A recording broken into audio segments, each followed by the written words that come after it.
san menene kasan nan ta yi zafi da yawa da yake Dubai kin san mun saba kai ko da yaushe kana cikin AC amma gaba ɗaya rana ta yi fata ta ma jini kamar za ta dafe wallahi gaskiya Allah shi yasa ina auren ki Dubai zan kai ki fa da Allah wallahi da gaske ina yanka sweetheart na gode Kai, wani kuɗin kwaki na yaushe kai jiya ba ni kuɗin kwaki na da kaci jiya. dan saka kai bawan Allah ya kake kama mishi kwala da mutuncinsa bacin shekaran jiya sweetheart Kai, ina wai ya da dawo ka daga kama- Lagos A'a, kuɗin kwaki na zai bani jiya. Kwaki? Eh, wai ni ko kuma me kama da kai ne.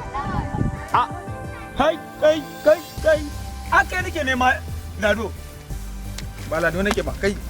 Allah sai ka bani 500 ita sweetie na yau wata guda kenan 500 ita baka kawo min ita ba Allah sai ka kawo ya min kake min duk ka Allah sweetie na wallahi Allah wallahi kallin nake waye bai san ka wajen race ba wai wai turo ku ba ku zo ku ci mun mutunci ne wai turo ku ci mun mutunci baby na a kai kin ji abin da suke faɗi baby na kai ma hakan take